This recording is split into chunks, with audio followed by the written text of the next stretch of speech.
Oke, selamat pagi para kandidat karyawan PT Triwisna. Pada hari ini kita akan mengikuti sesi internal induction. Akan ada dua sesi di sini. Yang pertama dari HRD akan menjelaskan tentang perusahaan ini, PT Triwisna, dan nanti akan ada sesi kedua, yakni dari pihak teman-teman K3LH akan menjelaskan tentang sistem manajemen keselamatan pertambangan. Kita mulai saja, tetap melakukan prosedur protokol kesehatan, tapi karena saya sendiri maka saya tidak akan memakai masker. Oke. Perkenalkan, nama saya Frances Sayon. Pagi ini saya akan memberikan penjelasan tentang PT Triwisna. Kita langsung masuk pada bahan presentasinya.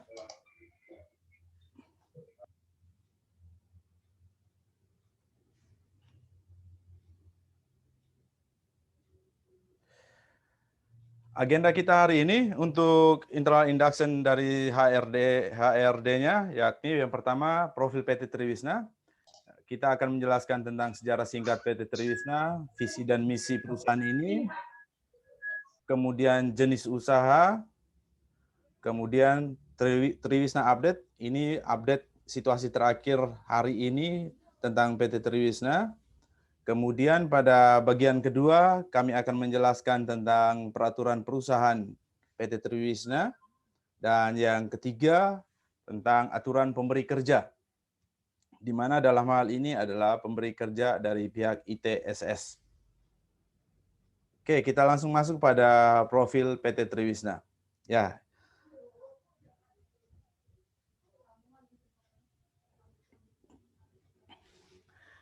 PT Triwisna adalah sebuah perusahaan perseroan terbatas PT yang didirikan berdasarkan Akta Notaris nomor 2 pada tahun 2003.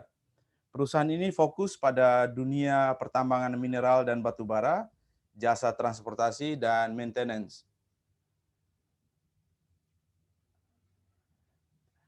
Perusahaan ini berdiri pada tanggal 16 September 2003 dengan kantor pusat berada di Jalan Yosudarso 2 nomor 17, Kompleks Thomas Square, Sangatta, Kutai Timur, Kalimantan Timur. Jadi perusahaan ini adalah perusahaan lokal Kutai Timur, Kalimantan Timur. Sebelum berganti nama ke Triwisna, perusahaan ini sebenarnya mulai dari sebuah toko bernama Jasa Teman. Nah, ini adalah toko bangunan. Ya, namanya toko bangunan, menjual barang-barang bangunan. Kemudian terlibat juga, Jasa Teman ini terlibat juga dalam jasa pengiriman barang, yakni pengiriman barang dari Sangatta ke Samarinda, maupun sebaliknya Samarinda Sangatta atau Sangatta Balikpapan. Kemudian mulai masuk ke dunia tambang itu mulai dengan sebagai supplier di perusahaan PT Kaltim Primakol. Sebagai supplier, perusahaan Jasa Teman ini mengirimkan barang-barang berupa majun, cat, bibit, dan lain-lain ke KPC untuk turut berpartisipasi dalam dunia pertambangan. Jadi pada awal mulanya masuk ke dunia tambang itu sebagai perusahaan supplier, ya, untuk mendukung jasa-jasa di PT KPC. Kemudian pada tahun 2003 perusahaan ini berganti nama menjadi PT Triwisna. Ya. Kita tahu PT Triwisna ini karena ini adalah perjalanan mulai dari Jasa Teman berubah menjadi PT Triwisna, dan ini adalah sebuah perusahaan keluarga. Ya. Tri itu adalah 3, Wisna itu Winata bersaudara. Ada Pak Simon, ada Pak Niko, dan Mbak Novi. Ya. Nah, perusahaan ini dengan berganti nama menjadi PT Triwisna, kemudian dikelola dengan cara baru dan tetap fokus masih pada jasa transportasi dan sebagai salah satu kontraktor pertambangan. Ini kantor kami ada di Kalimantan Timur. Nah, kita masuk pada visi dan misi. Ya. Visi perusahaan ini adalah menjadi kontraktor pertambangan di Indonesia. Saya ulangi, visinya adalah menjadi kontraktor pertambangan di Indonesia. Jadi fokus kita kepada kontraktor pertambangan, ya. Nah, pertambangan yang diarahkan di sini adalah pertambangan mineral dan batu bara, ya, karena kita tahu ada pertambangan minyak bumi dan lainnya. Tapi perusahaan ini fokus pada pertambangan mineral dan batu bara, ya. Batu bara jelas, mineral bisa masuk ke nikel, biji besi dan lain-lainnya. Kemudian dari visi menjadi kontraktor pertambangan ini dapat dicapai dengan 4 misi, ya. Nah, misi yang pertama itu misi yang berhubungan dengan K3LH, keselamatan, kesehatan kerja, dan lingkungan hidup. Apa misi yang pertama? Perusahaan ini mau menjamin setiap pekerjaan sejalan dengan sistem manajemen keselamatan pertambangan.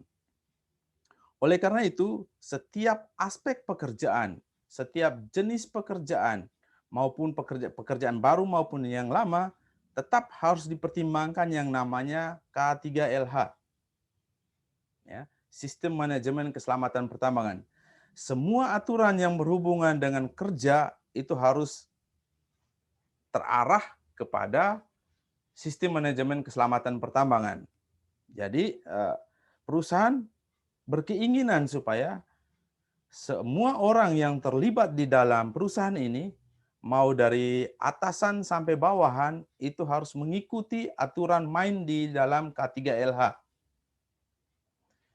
Misi yang kedua adalah service excellent. Apa yang dimaksud service excellent? Perusahaan ini berharap bahwa semua permintaan pelanggan, ya, semua permintaan klien itu bisa dipenuhi. Ya. Jadi dalam hal ini adalah memberikan jasa pelayanan kepada pelanggan. Yang ketiga adalah komitmen. Ya. Perusahaan ini komitmen fokus pada nilai kejujuran. Yang kedua, komitmen. Dan yang ketiga adalah kinerja. Ya. Tanpa ketiga poin ini, kami yakin bahwa perusahaan ini tidak akan berkembang. Dengan adanya kejujuran, dengan adanya komitmen, dan dengan adanya kinerja, perusahaan ini akan siap bertempur, siap untuk maju, dan siap untuk berkembang. Dan yang ketiga adalah up to date. Artinya apa? Perusahaan ini selalu memperkuat daya saing dengan cara memperbaharui diri. Inisiatif, inovatif, ya. Setiap perubahan ilmu pengetahuan akan diadopsi oleh perusahaan ini, ya. Dengan demikian, jika keempat hal ini dari sisi K3LH, permintaan dan harapan dari pelanggan akan terpenuhi. Kami fokus pada kejujuran, komitmen, dan kinerja, kemudian selalu berusaha untuk memperbaharui diri, maka kami yakin bahwa suatu saat, hari ini, besok, dan seterusnya, kami, PT Triwisna, akan menjadi sebuah perusahaan kontraktor pertambangan di Indonesia yang terkemuka. Kita masuk pada jenis-jenis usaha. Sampai dengan saat ini, perusahaan ini bergerak di bidang yang pertama, earthwork contractor. Ya, karena tadi fokus pada dunia pertambangan, maka kita saat ini menjadi salah satu kontraktor. Ya. Jenis usaha yang saat ini kami lakukan adalah topsoil, land clearing, site preparation, and overburden removal services. Ya, jadi semua kegiatan jasa pertambangan, mulai dari pengangkutan, pembukaan topsoil, pengangkutan dan pemindahan topsoil, kemudian pembersihan persiapan lahan, kemudian OB removal, memindahkan OB sebagai tempat untuk nanti akan dijadikan tambang, itu kami kerjakan. Kemudian ada cut and fill untuk mempersiapkan jalan. Kemudian ada kegiatan hauling batubara. Hauling batubara dalam hal ini adalah kita melakukan pemindahan batubara dari pit menuju ke pelabuhan ataupun sebaliknya, ya. Kemudian ada coal gating service. Ini masih pekerjaan-pekerjaan kecil untuk ketika dilakukan pekerjaan ada temuan batu bara, maka di situ akan dilakukan coal gating. Kemudian ada civil work services. Nah, civil work services ini lebih banyak pada pekerjaan konstruksi, yakni maintenance road, perbaikan dan perawatan jalan-jalan. Tentunya jalan-jalan di tambang, ya. Kemudian ada earthwork material handling service.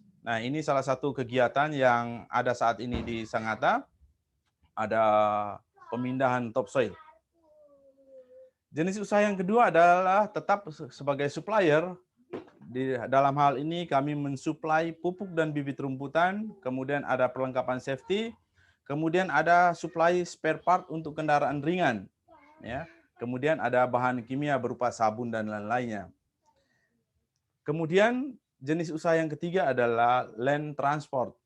Dalam hal ini kita menyediakan kendaraan-kendaraan tronton, flatbed, lowboy untuk jasa pengangkutan alat-alat berat maupun jasa kargo, pengiriman barang dari Sangatta menuju ke Balikpapan dan sebaliknya. Kemudian unit lowboy yang disediakan itu adalah untuk pemindahan-pemindahan alat berat. Kemudian jasa yang keempat yakni maintenance, ya. Kita melakukan perawatan dan perbaikan unit-unit. Pertama adalah unit milik kita sendiri, yang kedua adalah beberapa customer yang memberikan unitnya untuk kita rawat dan kita perbaiki di workshop kita, ya. Ada juga kegiatan body repair dan painting, ya. Kemudian ada overhaul engine dan komponennya. Nah, unit-unit yang akan kita perbaiki dan kita rawat adalah unit-unit berupa mobil-mobil kecil, kemudian light trucks berupa tronton, dump truck, ada trailer, lowboy, kemudian juga alat-alat berat. Ya, sampai dengan saat ini kita mendapatkan izin resmi di KPC untuk melakukan perawatan-perawatan unit-unit ini. Nah, kita masuk pada Triwisna update per hari ini, ya. Update per bulan ini karyawan kami itu berjumlah 258 orang. Ya, 258 orang. Ini dibagi dalam beberapa divisi, ya. Nah, kemudian berhubungan dengan kantor dan site. Saat ini kantor pusat kita ada di Thomas Square Sangatta, Balikpapan.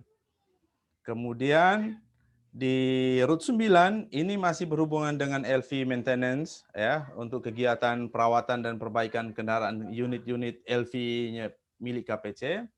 Kemudian saat ini juga kita bergerak di BCIP, ini Chemical Project untuk persiapan lahan proyek besaran yang akan terjadi di Kutai Timur,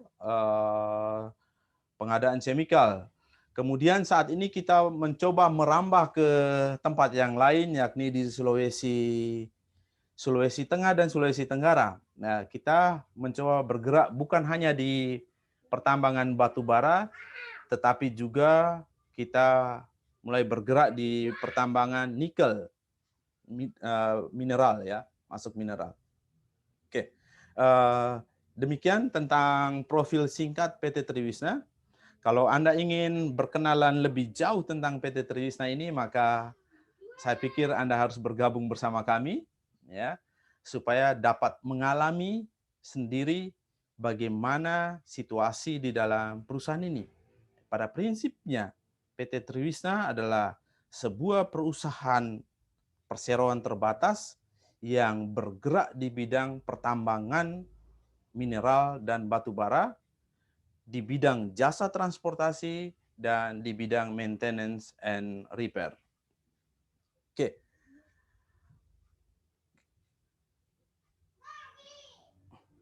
Nah, karena ini adalah sebuah perusahaan dengan jumlah karyawan yang sudah cukup banyak, maka keharusan perusahaan ini juga harus memiliki sebuah aturan, ya. Nah, kita masuk dalam aturan perusahaan, ya. Saya akan menjelaskan tentang peraturan perusahaan yang berlaku saat ini, ya. Nah, kita melihat dari ini cover depan peraturan saat ini, ya. Kita lihat dulu kita pahami dulu tentang arti kata peraturan perusahaan itu, ya. Peraturan perusahaan adalah aturan yang dibuat oleh perusahaan, ya. Poin pertama adalah aturan yang dibuat oleh perusahaan. Jelas, ya. Aturan ini disusun oleh perusahaan. Nah, perusahaan ini siapa? Perusahaan ini adalah ada yang punya pemilik perusahaan, direksi, dewan direksi, kemudian ada manajemennya, kemudian ada juga karyawannya. Ya. Walaupun secara arti peraturan ini disusun oleh perusahaan, tetapi aktual yang terjadi di PT Triwisna adalah aturan ini disusun bersama oleh perusahaan dan karyawan. Ya. Jadi secara arti walaupun aturan ini dibuat oleh perusahaan, tetapi aktual yang terjadi di PT Triwisna adalah aturan perusahaan adalah aturan yang disusun oleh karyawan bersama dengan perusahaan. Ya. Nah, peraturan ini digunakan tentunya sebagai pegangan, ya, pegangan buat perusahaan dan buat karyawan.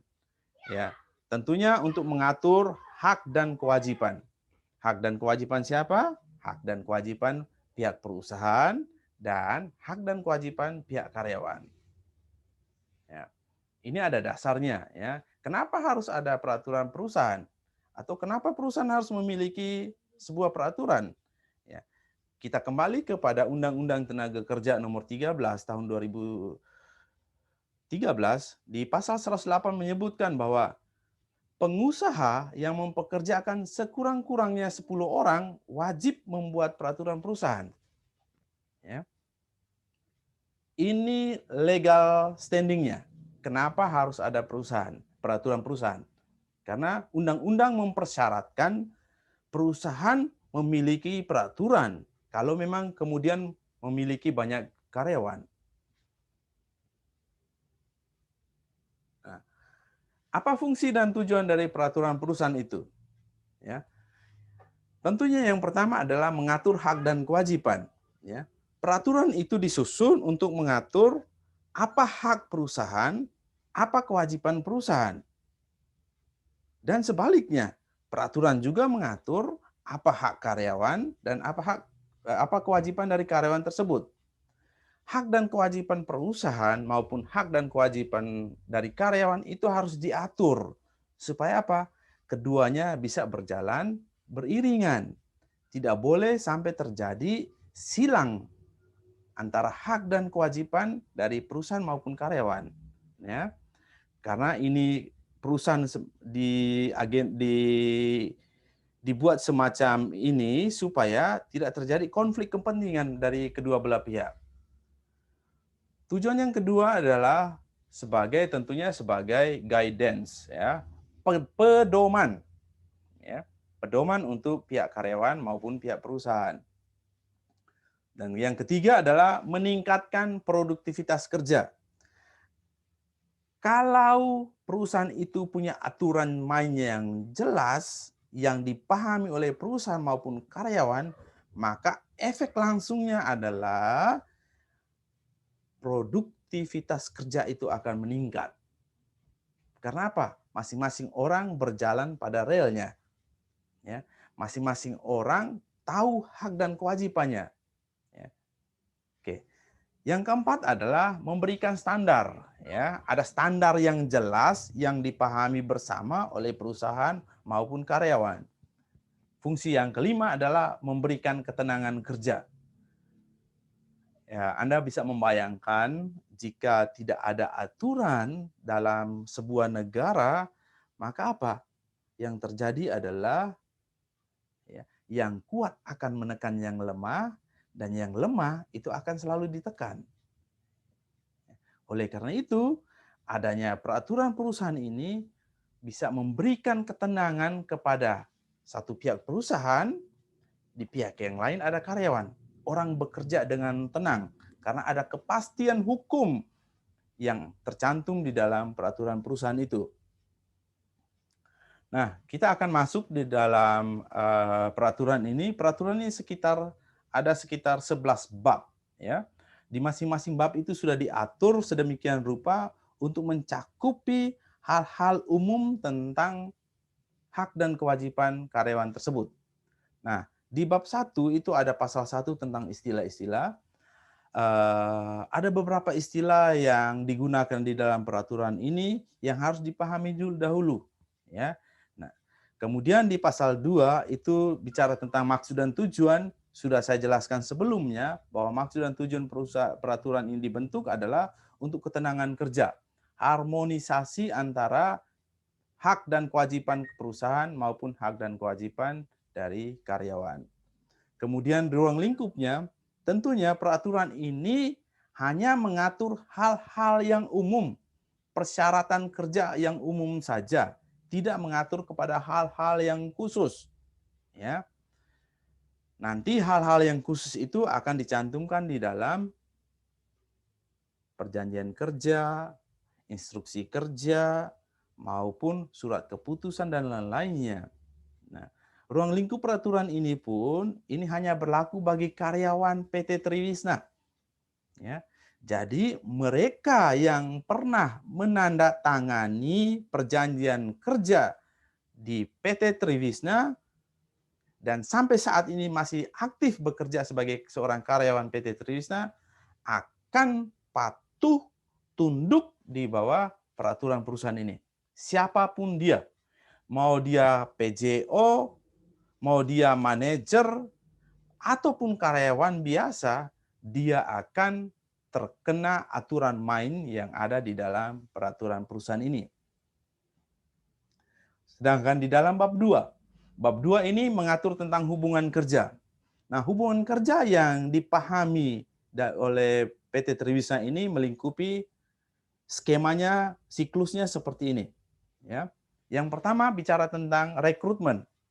Sebelum orang masuk ke PT Triwisna menjadi seorang karyawan, dia harus melalui prosedur rekrutmen. Ya. Ada SOP untuk merekrut orang. Tidak serta-merta semua orang yang melamar datang langsung diterima menjadi karyawan. Tidak bisa. Ya. Ada SOP cara bermainnya untuk merekrut orang. Ada batasan usianya, kemudian ada persyaratan-persyaratan yang ditentukan berdasarkan pekerjaan tersebut, jenis kerja tersebut. Ini harus diikuti oleh semua kandidat. Kemudian, jika dia sudah lolos seleksi di proses rekrutmen, mau tes teori ataupun tes praktek, kita akan memberikan namanya kontrak kerja. Ya. Dan semua orang, ya, semua kandidat yang telah lulus proses rekrutmen, dia akan menandatangani kontrak kerja. Ya. Kontrak kerja kita ini ada PKWT, perjanjian kerja waktu tertentu, maupun PKWTT. Nah, kenapa orang harus menandatangani kontrak kerja? Ya, karena ini adalah prasyarat utama orang terlibat di dalam sebuah perusahaan. Persyaratan utama orang menjalin sebuah hubungan kerja. Jika Anda tidak mau menandatangani perjanjian kerja, walaupun Anda sudah lulus rekrutmen, maka kami di sisi HR tidak akan menerima Anda. Walaupun Anda itu seorang anak presiden sekalipun. Oh, saya tidak mau tanda tangan perjanjian kerja, yang penting saya kerja. Tidak bisa. Kalau Anda kategori seperti ini, maka Anda dinyatakan karyawan gelap. Ya, besok-besok Anda mungkin tidak akan dipenuhi hak dan kewajiban. Ya, karena apa? Anda tidak statusnya bukan resmi karyawan karena Anda tidak punya hubungan kerja. Nah, setelah ada perjanjian kerja, kemudian Anda akan bekerja, ya. Nah, perjanjian kerja itu kan ada PKWT tadi saya katakan sebagai kontrak, ya, ada batasan waktunya, dan juga ada PKWTT, perjanjian kerja waktu tidak tentu, itu karyawan permanen. Nah, dua status ini PKWT maupun PKWTT itu akan berjalan mengikuti tren dan penilaian. Ya, misalnya Anda sebagai karyawan kontrak, Anda dikontrak 3 bulan, ya. Kemudian selama 3 bulan ini Anda bekerja, ya, dan karena Anda sudah bekerja, Anda akan kemudian dinilai oleh atasannya. Oh, bagaimana dia 3 bulan ini? Kerjanya bagaimana? Oh, bagus. Ya, kehadirannya bagus, kinerjanya bagus, semuanya oke, maka kalau perusahaan masih membutuhkan Anda, maka Anda akan dilanjutkan. Ya. Tapi kemudian penilaian Anda semua bagus, ya. Tapi ternyata pekerjaan tersebut tidak ada. ya mohon maaf, perusahaan akan juga memutuskan. Ya, jadi semua jenis status PKWT maupun PKWTT akan melalui namanya tahap penilaian. Ya, jika Anda sudah dinilai dan Anda akan lulus, maka ya sudah, Anda akan dikontrak, ditetapkan, diangkat sebagai karyawan permanen. Itu bicara tentang hubungan kerja. Nah, di dalam hubungan kerja, poin utamanya adalah sebagai seorang karyawan, Anda harus memastikan, satu, Anda memiliki perjanjian kerja. Itu poin utamanya. Kalau Anda tidak memiliki perjanjian kerja, maka tanyakanlah kepada pihak HRD, Pak, Ibu, tolong perjanjian kerja saya mana? Kenapa? Ini adalah pegangan dasar kita. Ya, pegangan dasar kita sebagai karyawan terhadap perusahaan. Jangan sampai kita merasa diri karyawan, tapi ternyata Anda tidak punya kontrak kerja. Anda tidak punya perjanjian kerja. Nah, di bab 2 ini juga bicara tentang perubahan jabatan. Ya, perubahan jabatan ini kita kenal ada 3. Ya, yang pertama namanya promosi. Ya, jadi di tahap awal Anda direkrut sebagai admin atau sebagai helper, kemudian Anda mengalami promosi. Nah, promosi itu dari tingkat bawah naik ke tingkat atas. Dari helper naik menjadi sopir, atau dari admin naik menjadi staff. Nah, ini yang namanya promosi, ya. Kemudian perubahan jabatan yang pertama, promosi ini akan melewati namanya masa orientasi, ya. Di perusahaan kita itu masa orientasi paling sedikit 6 bulan, ya. Paling sedikit 6 bulan. Kemudian jika dalam penilaian itu masih perlu ada perbaikan, akan ditambah masa orientasi menjadi 6 bulan lagi sehingga menjadi 1 tahun. Ya, jadi paling lama masa orientasi itu adalah 12 bulan. Selama 12 bulan, jika kemudian ternyata hasil penilaian itu belum bisa menduduki jabatan yang dipromosikan, maka ini harus segera diputuskan. Ini orang mau lanjut atau tidak. Ya. Nah, jika semua sudah dijalani masa orientasi dan mendapat penilaian yang bagus, baru kemudian akan mendapatkan SK definitif. Anda naik 1 tingkat atau naik 2 tingkat menduduki jabatan yang kosong. Nah, perubahan jabatan yang kedua adalah demosi. Nah, tadi kalau promosi itu kenaikan, demosi itu kebalikannya, yakni penurunan. Saat ini dia menjadi leader, karena kinerjanya kurang bagus, karena dalam hal K3 tidak terlalu diperhatikan dan selalu terjadi insiden di krunya, akhirnya karyawan leader tersebut mengalami demosi, turun jabatan, ya, turun jabatan. Yang tadi promosi naik jabatan, ini sekarang turun jabatan, kembali ke level yang paling di bawahnya, ya. Kemudian perubahan jabatan yang ketiga bicara soal mutasi, ya. Nah, mutasi itu bisa saya mutasi lokasi kerja maupun mutasi jabatan. Ya, mutasi lokasi kerja, contohnya saya yang bekerja di kantor pusat dimutasikan dengan jabatan yang sama ke LV Route 9, ataupun sebaliknya dari LV Route 9 dipindahkan ke kantor pusat. Ini namanya perpindahan lokasi kerja dengan jabatan dan level yang sama, ya. Kemudian mutasi yang kedua itu juga bisa karena mutasi jabatan. Ambil contoh, seorang sopir, ya, seorang sopir setelah dinilai oleh atasan, ternyata orang ini mampu melakukan pekerjaan administrasi dan lain-lainnya, kemudian dia ditarik ke ruangan kantor menjadi seorang staf di sana. Nah, jabatan semulanya adalah operator, kemudian dia berganti jabatan menjadi staf office. Nah, ini namanya mutasi jabatan. Nah, prinsip dari perubahan jabatan itu ya didasarkan pertama tentunya atas penilaian atasan. Mau promosi, demosi maupun mutasi, itu dasar pertama adalah atasan yang memberikan penilaian. ya. Jika tidak ada penilaian dari atasan, maka apakah orang lain bisa mengajukan promosi, mengajukan demosi? Saya pikir agak kesulitan. Seorang HR pun akan kesulitan melakukan promosi jika ya atasan karya yang bersangkutan tidak memberikan penilaian. Ya. Nah, dasar yang kedua adalah tentunya ada kebutuhan. Promosi kalau tidak ada kebutuhan, tidak ada vakansi di jabatan yang tertinggi, tidak akan ada promosi. Ya. Bagaimana orang mau promosi kalau jabatan di atasnya itu sudah terpenuhi? Tidak mungkin. Jadi, sekali lagi, perubahan jabatan itu didasarkan atas adanya kebutuhan. Perusahaan membutuhkan jabatannya lebih tinggi, kebetulan masih ada kosong, maupun perusahaan membutuhkan karyawan di tempat lain, ya, maka akan adanya mutasi. Ya. Dan yang ketiga adalah tentunya harus ada keputusan.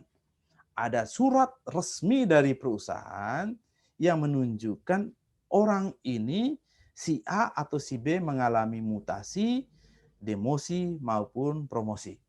Ya. Jadi 3 poin ini sebagai dasarnya adanya perubahan jabatan. Nah, kita masuk pada bab 3. Nah, sebelum masuk pada bab 3, kita ingat dulu bab 1 tadi bicara tentang hal-hal umum, bab kedua itu bicara tentang hubungan kerja. Nah, kalau sudah hubungan kerja, maka tentunya harus mengatur tentang waktu kerja, ya. Nah, peraturan perusahaan di bab 3 menjelaskan secara rinci tentang waktu kerja ini. Ya. Saya akan menjelaskan hal-hal yang umum saja tentang waktu kerja. Aturan umum yang berlaku di perusahaan ini tentang waktu kerja tentunya. Yang pertama adalah waktu kerja, ya. Perusahaan ini menganut sistem waktu kerja biasa. Apa artinya waktu kerja biasa? Ya, dalam istilah kerennya adalah steady day, ya. Itu di mana orang bekerja 6 hari, ya, 6 hari, kemudian hari ketujuhnya itu dia istirahat. Ya, 6 hari kerja, 1 hari off. Dan masing-masing hari itu jumlah jam kerjanya adalah 7 jam per hari. Ya. Dan kalau di total dalam satu periode kerja, 1 minggu kerja, maka total jam kerja adalah 40 jam per minggu. Jelas, ini ketentuan undang-undang. Ya, 6 hari kerja, 1 hari dijadikan hari istirahat. 6 hari kerja ini bisa dari Senin sampai Sabtu, bisa juga dari Selasa ke Selasa. Jadi tidak dipatok harus Senin sampai Sabtu, tidak bisa. Tetapi harus disebutkan hari pertama sampai dengan hari ke-6 kerja dan hari ke-7 adalah hari istirahat. Ya. Kemudian konsep waktu kerja biasa ini juga berlaku 5-2. Ya. Anda bekerja 5 hari dan 2 hari itu dikategorikan sebagai hari off. Nah, kalau 6 hari tadi adalah 7 jam, maka pada 5 hari kerja itu Anda harus bekerja sebanyak 8 jam per hari dengan total 40 jam per minggu. Ya, ini waktu kerja biasa. Nah, jenis waktu kerja yang kedua adalah tentu waktu kerja shift. Ya, waktu kerja yang diatur secara terus-menerus selama 24 jam dengan menggunakan roster kerja. Ya. Nah, saat ini perusahaan ini untuk waktu kerja shift kita menggunakan roster 3 pagi, 3 malam, dan 3 hari off. Kemudian ada juga roster kerja shift dengan 8 jam per hari, itu ada 61, 62, 63. Ya, ini kategori waktu kerja shift. Ya. Kalau waktu kerja biasa hari off-nya entah 1 hari atau 2 hari, kalau waktu kerja shift, hari off-nya itu diatur berdasarkan roster kerja. Ya.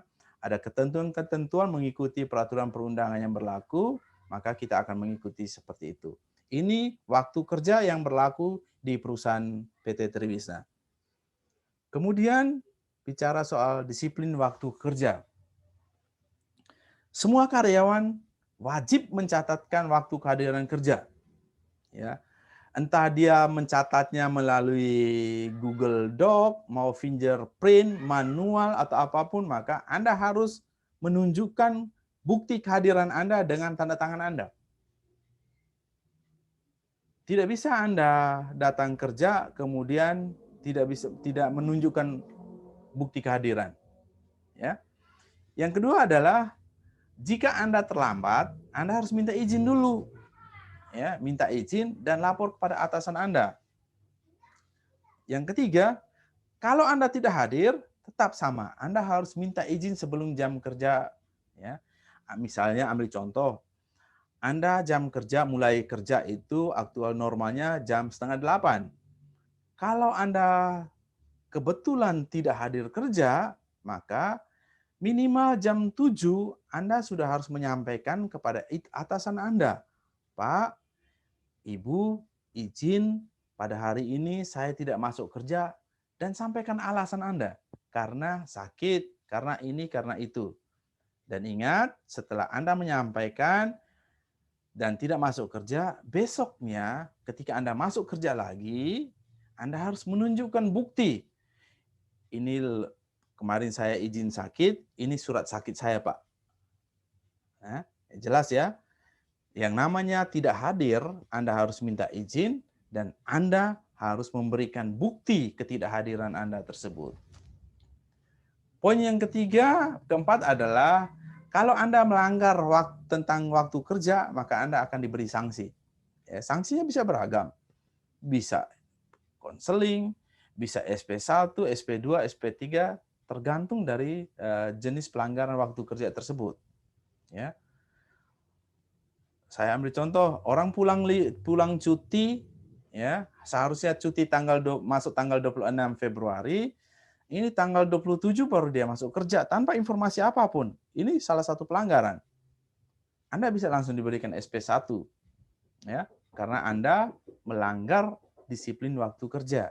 Anda tahu Anda harus masuk tanggal 27, ternyata Anda memperpanjang waktu cuti Anda. Ini tindakan sengaja, ya. Oke, itu tentang disiplin waktu kerja. Kemudian kita bicara tentang izin dengan upah. Ya, izin dengan upah yang pertama adalah kategori sakit, ya jelas. Yang namanya sakit, Anda tidak masuk kerja, maka besoknya Anda harus menunjukkan bukti surat sakitnya. Surat sakit dari siapa? Surat sakit dari dokter. Ya, surat keterangan sakit dari dokter. Bukan mantri, bukan dukun, bukan ibumu atau ibuku, bukan. Itu surat resmi dari dokter. Saat ini perusahaan kita tidak terlalu kaku, harus dokter sesuai dengan dokter BPJS. Prinsipnya adalah jika ada surat keterangan sakit dari dokter, maka sakit Anda itu dinyatakan sebagai izin dengan upah. Ya. Kemudian adalah kematian keluarga langsung. Kategori kematian keluarga langsung itu siapa? Keluarga langsung itu adalah keluarga satu kepala. Ya, keluarga satu kepala. Ayah, ibu, dan anak. Ya. Ambil contoh, keluarga langsung saya adalah orang tua saya. Kemudian karena saya sudah menikah, ada mertua saya.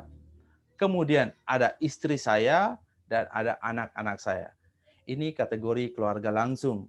Nah, jika kasus kematian keluarga langsung, maka Anda akan mendapatkan izin sebanyak 3 hari. Ya, izin dengan upah 3 hari. Nah, kasus kematian keluarga, kematian dalam hal umum ini dikategorikan sebagai kasus emergensi. Artinya apa? Kapanpun ya Anda bisa meninggalkan perusahaan tanpa ada izin sebelumnya. Ya, saya ulangi, kapanpun Anda mau pergi silakan. Tetapi ingat, 1 kali 24 jam kemudian setelah meninggalkan perusahaan, Anda harus menyampaikan kepada minimal atasan Anda bahwa ada kasus emergensi kematian. maka Anda langsung pergi. Poin pertama, situasi emergensi, kapanpun. Poin kedua, bicara soal kematian keluarga. Jika kasus kematian ini terjadi di luar kota, maka perusahaan akan memberikan tambahan waktu perjalanan tercepat. Bisa nggak lebih? Oh bisa. Kita akan melihat jarak tempuh dari lokasi kerja menuju ke tempat kematian tersebut. Berapa hari, berapa jam. Jika lebih, maka Anda akan diberikan tambahan waktu, tetapi dengan catatan. Apa catatan? Waktu cuti Anda nanti akan dipotong untuk menutupi izin tambahan untuk kasus kematian ini. Ya. Kemudian izin dengan upah yang ketiga adalah kematian keluarga satu rumah. Nah, tadi kalau keluarga langsung itu satu kepala. Nah, satu rumah itu bisa kategori bermacam-macam. Yang pertama adalah saudara kandung. Ya, itu masuk kategori satu rumah. Kemudian orang yang tinggal di satu rumah dengan saya, itu bisa kategori satu rumah. Nah, terhadap dua kasus ini, Anda mendapatkan izin 2 hari kerja. Ya, 2 hari kerja dikategorikan sebagai izin dengan upah. Kemudian ada baptisan maupun sunatan. Ya, ini kegiatan menjalankan keagamaan. Jika anak Anda dibaptis, anak Anda disunat, maka Anda akan mendapatkan izin selama 2 hari kerja. Ya. Kemudian kategori pernikahan. Tentunya pernikahan bagi karyawan. Nah, untuk izin nikah, Anda hanya diberikan izin nikah selama 3 hari. Ya, selama 3 hari saja. Jadi, bagi karyawan yang bujang, ya, Anda akan mendapatkan izin nikah hanya 3 hari. Sedangkan, jika Anda mau menikahkan anak, maka Anda akan mendapatkan izin nikah, izin menikahkan anak selama 2 hari kerja. Kemudian ada izin yang lain, tentunya izin melahirkan. Ya, kalau karyawan perempuan ketika melahirkan ada 3 bulan izin cutinya, kemudian kalau orang tua ya dapat izin juga. Ayah, dalam hal ini ayah juga mendapatkan namanya izin dengan upah, izin itu. Nah, kategori izin dengan upah ini, yang pertama yang perlu dipahami adalah izin ini tidak bisa digantikan atau ditukar ke hari yang lain. Ambil contoh. Hari ini Anda mendapatkan informasi emergensi bahwa Anda mendapat informasi dari kampung ada kematian orang tua. Maka izin kategori dengan upah ini akan diberikan hari ini, besok, dan lusa. 3 hari kan? Ya. Tidak bisa digantikan. Orang tua meninggal hari ini, izinnya bulan depan. Itu tidak bisa. Ya. Karena situasinya yang kategori izin dengan upah adalah izin ini tidak bisa digantikan atau ditukar ke hari yang lain. Ya. Poin kedua adalah tentunya yang namanya izin tidak masuk kerja harus diajukan permohonan tertulis. Ya. Kecuali tadi saya sampaikan dalam kasus situasi emergensi, Anda boleh pergi. Ya. Nah, halo? Kemudian, di luar kasus yang tadi saya sebutkan di atas, itu namanya izin tidak dibayar. Nah, kalau Anda masuk kategori izin tidak dibayar, maka akan ada pemotongan upah. Ya, upah pokok Anda dalam 1 bulan itu akan dipotong sejumlah ketidakhadiran kerja Anda. Anda tidak masuk kerja sehari, maka Anda dipotong 1 hari. Ya. Berapa besaran jumlah pemotongannya? Tentunya berdasarkan upah pokok yang Anda terima. Ya. Ada perhitungan-perhitungan yang akan kita kenakan di situ. Kemudian bab keempat, kita bicara tentang lembur. Ya, lembur. Saya masuk dulu tentang prosedur kerja lembur. Ya. Perusahaan ini menganut boleh mengizinkan karyawan untuk bekerja lembur, tapi prinsipnya aturannya ada. Ya, yang pertama adalah jika Anda mau kerja lembur, pertama-tama Anda harus mengajukan dulu kepada atasan Anda kerja lembur tersebut. Pak, saya hari ini mau menyelesaikan pekerjaan dan minta waktu untuk bekerja lembur. Ya, atasan akan bertanya Anda, estimasi waktu lembur berapa jam? 1 jam, 2 jam, 3 jam. Kemudian Anda akan mendapatkan persetujuan dari atasan Anda. Ya, atasan akan menandatangani form kerja lemburmu dulu. Setelah form itu ditandatangani, baru kemudian Anda bekerja lembur. Ya, berapa jam, selesaikan kerjaannya sesuai dengan yang sudah disepakati, kemudian catat waktu kerja lembur.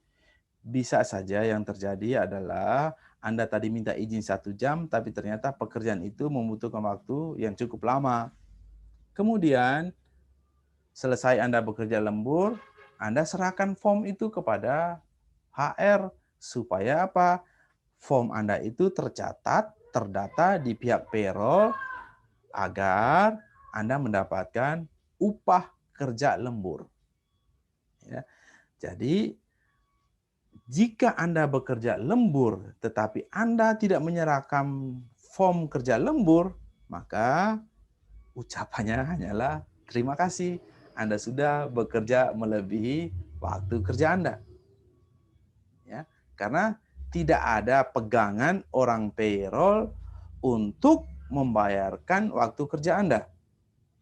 Ya, Anda sudah bekerja, Anda tidak membuktikan waktu kerja lembur Anda, maka Anda tidak akan dibayar. Ya. Nah, yang kedua kita bicara soal prinsip kerja lembur. Yang pertama adalah yang namanya lembur pertama-tama harus atas permintaan perusahaan. Ya, perusahaan yang meminta karyawan untuk bekerja lembur. Ya, nah, permintaan ini bisa secara langsung maupun bisa orang menilai dari jenis pekerjaan tersebut. Oh, ada pekerjaan-pekerjaan yang memang harus diselesaikan. Jika tidak selesai, maka ini akan mengganggu perusahaan. Maka di situ lembur itu akan diizinkan. Yang kedua adalah bicara soal jam kerja lembur yang dibayar, tentunya berdasarkan form kerja lembur tersebut. Kemudian harus dibuktikan dengan form. Kemudian ada beberapa pengecualian form lembur itu tidak digunakan. Nah, pengecualian itu untuk karyawan dengan waktu kerja shift tadi. Ya. Karena waktu kerja sudah diatur sedemikian rupa selama 12 jam terus-menerus, maka mereka karyawan dalam kategori ini tidak membutuhkan namanya form kerja lembur. Karena kita sudah tahu pengaturan waktu kerjanya dengan jelas. Oh, jam kerjanya dari jam 6 ke jam 6. Secara aturan, dalam satu hari Anda kerja 7 jam, maka 5 jam itu dikategorikan sebagai waktu kerja lembur. Oke, kemudian siapa saja yang tidak berhak atas upah kerja lembur? Tentunya yang pertama adalah karyawan yang sedang dalam perjalanan dinas.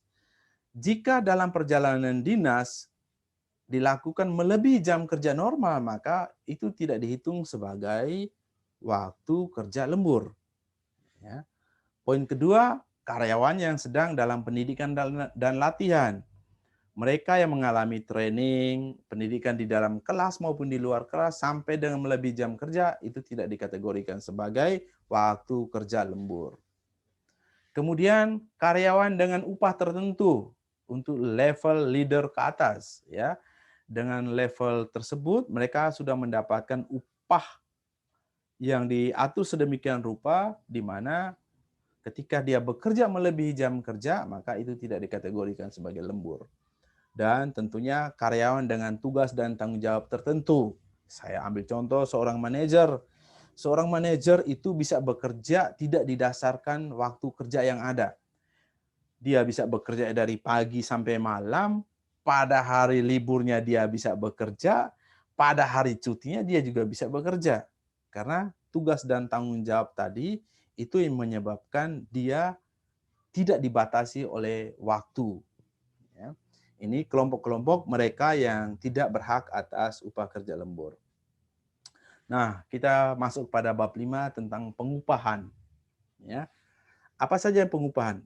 Saya hanya akan menyoroti beberapa poin penting di dalam pengupahan. Ya, yang pertama kita melihat dulu dari sistem pengupahan dan perubahan upah setiap tahunnya. Untuk karyawan tetap, ya, yang kita berlakukan adalah perubahan upah itu dilakukan secara tahunan. Ya. Jadi secara periodik ada selama 1 tahun Anda akan mengalami perubahan upah. Ya. Kemudian perubahan upah ini secara tahunan itu mengikuti perubahan di UMSK, ya, upah minimum regional, ya, maupun perubahan karena jabatan. Ya. Kemudian untuk karyawan kontrak itu berlaku bisa dilakukan perubahan upah setiap habis kontrak dia akan mengalami perubahan upah, ya. Bisa juga dilakukan secara tahunan, tetapi pada umumnya ketika seorang karyawan kontrak akan mengalami perubahan upah berdasarkan masa kontrak yang bersangkutan, ya. Tentunya semua ini berdasarkan penilaian. Ini bicara tentang perubahan upah. Nah, pengupahan yang ada di perusahaan kita, ya, jenis-jenis upah yang diberikan selama ini adalah upah pokok. Nah, upah pokok ini dipahami sebagai upah yang diberikan dengan besaran nilai berdasarkan UMR, UMK maupun UMSK. UMR itu upah minimum regional provinsi, ya. Kemudian UMK itu upah minimum kabupatennya maupun UMSK untuk upah minimum sektor pertambangan, ya. Karena kita perusahaan ini perusahaan kontraktor pertambangan, maka kita menggunakan yang namanya UMSK. Itu pun disesuaikan dengan lokasi kerja, ya, di kabupaten tersebut. Misalnya, Kabupaten Kutai Timur memiliki UMSK sektor pertambangan, dia akan menggunakan UMSK. Jika kabupaten yang lain tidak memiliki UMSK, maka artinya kita akan berpatokan kepada UMK. Nah, jenis upah yang kedua adalah tunjangan tetap. Nah, tunjangan tetap ini biasanya diberikan per bulan tanpa memperhatikan kehadiran. Mau masuk atau tidak, maka tunjangan tetap itu akan diberikan sejumlah yang sudah disepakati. Misalnya, saya ambil contoh, karyawan tersebut memiliki tunjangan operasional 1 bulan 1 juta. Dia masuk kerja 5 hari, atau 10 hari, atau 20 hari, atau 30 hari, dia tetap mendapatkan 1 juta 1 bulan. Jadi, namanya tunjangan tetap itu tidak memperhatikan kehadiran seseorang. Nah, kemudian yang ketiga ada namanya tunjangan tidak tetap. Tunjangan tidak tetap itu diberikan berdasarkan kehadiran. Jika Anda hadir kerja, Anda dibayar. Jika Anda tidak hadir, maka Anda tidak dibayar. Tentunya tunjangan tetap ini juga bisa diberikan berdasarkan nilai atau hasil. Ambil contoh, seorang helper ketika mengikuti unit tronton akan ditentukan berdasarkan nilai.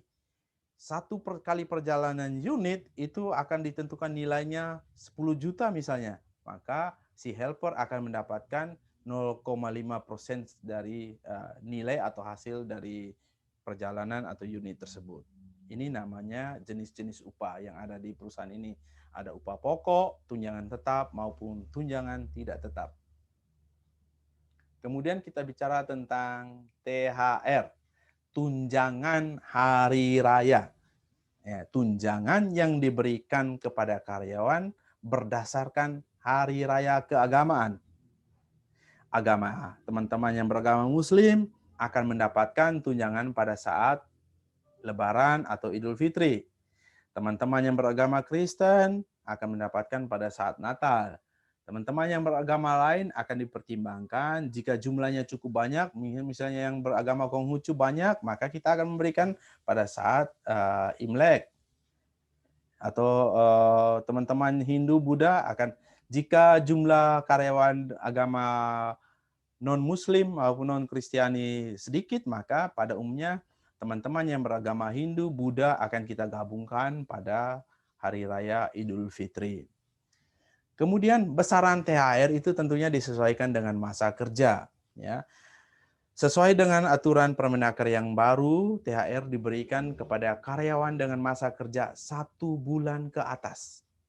Jika kerjanya kurang dari 1 bulan, maka dia tidak akan mendapatkan THR.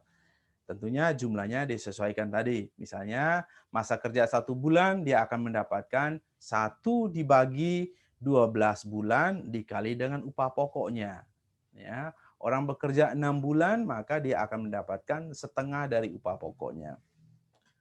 Kemudian, THR ini akan diberikan paling lama 1 minggu sebelum Hari Raya Keagamaan. Ya, 1 minggu sebelum Hari Raya Keagamaan, dia akan mendapatkan yang namanya dana tambahan THR. Kemudian dasar perhitungan berdasarkan upah pokok. Ya, jadi perkaliannya mengarah kepada upah pokok. Saya ambil contoh tadi, jika karyawan itu masa kerjanya 3 bulan, maka dia akan mendapatkan 3 dibagi 12 bulan dikali dengan upah pokoknya. Oke, itu tentang THR. Kemudian dari perusahaan juga akan memberikan bantuan. Ada 2 bantuan yang diberikan sampai dan saat ini, yakni yang pertama bantuan nikah. Ya, tentunya untuk pernikahan yang sah. Ya, pernikahan yang sah dan pernikahan yang pertama. Ya. Untuk mendapatkan bantuan nikah ini, karyawan harus menyerahkan surat nikah kepada HR supaya Anda mendapatkan bantuan nikah. Ya, tapi persyaratannya ada, di mana karyawan sudah bekerja 1 tahun. Ya, itu untuk bantuan nikah. Ya, perusahaan juga bisa memberikan bantuan kepada keluarga karyawan, tetapi kita akan melihat dari situasi. Ya. Yang kedua adalah bantuan kematian. Nah, bantuan kematian ini diperuntukkan bagi yang pertama adalah jika karyawan itu meninggal bukan karena kecelakaan kerja, maka dia akan mendapatkan bantuan nikah berupa hak atas pesangon, ya, kemudian dan sumbangan nikah dari perusahaan. Kemudian jika kematian itu karena kecelakaan kerja, dia akan mendapatkan hak atas pesangon, sumbangan nikah, maupun jaminan kematian dari BPJS. Perusahaan akan membantu pengurusan di dalam mengklaim jaminan kematian ini. Kemudian bantuan nikah akan diberikan hanya untuk keluarga langsung. Ya, jadi bantuan kematian. Maksud saya bantuan kematian akan diberikan kepada keluarga langsung. Jadi hanya keluarga-keluarga langsung yang mengalami kematian, perusahaan akan memberikan sumbangan atau bantuan kematian ini dengan masa kerja tentu karyawan tersebut sudah bekerja 6 bulan. Itu berupa bantuan kematian. Kemudian perusahaan juga memberikan pinjaman, ya, pinjaman kepada karyawan dengan beberapa penilaian, ya. Untuk beberapa kasus perusahaan akan memberikan pinjaman. Persyaratan yang pertama tentunya masa kerja.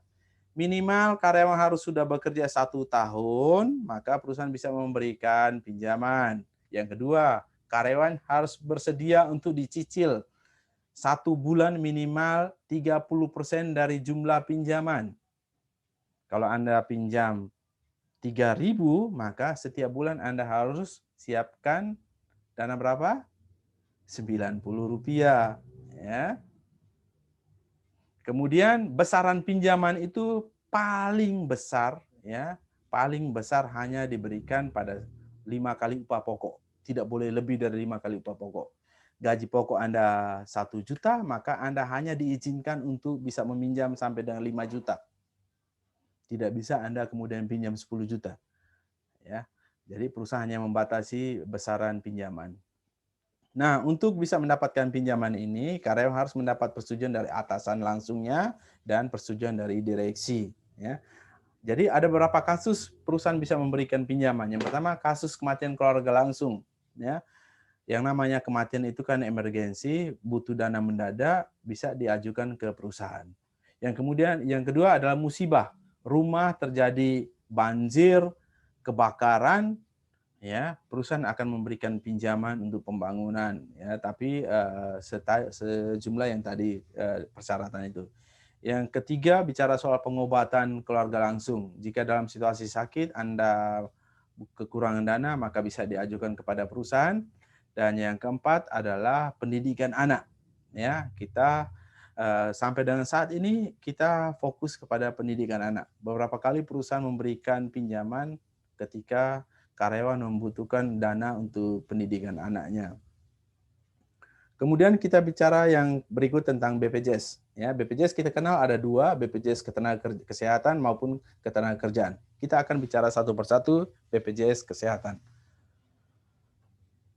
BPJS Kesehatan adalah jaminan pemeliharaan kesehatan bagi karyawan dan tanggungannya.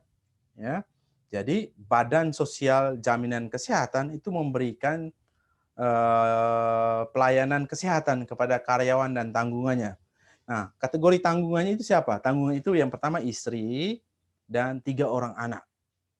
Ya, ini karyawan laki-laki, karyawannya ya, yang laki-laki dia akan menanggung istri dan 3 orang anaknya. Bagaimana dengan karyawan perempuan? Apakah dia bisa menanggung suami dan 3 anaknya? Beberapa kasus bisa diizinkan jika kemudian ada surat rekomendasi dari pemerintah daerah, pemerintahan desa, jika kemudian sang suami tidak bekerja, maka istri bisa menanggung anaknya. Kenapa hal ini begini? Karena sesuai aturan pajak, seorang karyawan perempuan itu dikategorikan sebagai karyawan lajang. Ya, tetapi beberapa kasus kita akan memberikan kesempatan ketika sang suami tidak bekerja, maka istri bisa menanggung. Tetapi ini lagi-lagi harus dikembalikan kepada BPJS Kesehatan tersebut. Jika BPJS Kesehatan itu mengizinkan, maka itu akan terjadi. Ya, semuanya perusahaan akan mencoba membantu, tetapi keputusan ada di tangan badan penyelenggara. Yang ketiga bicara soal iuran bulanan. Ya, iuran bulanan itu ditanggung oleh perusahaan dan karyawan dengan jumlah 4%.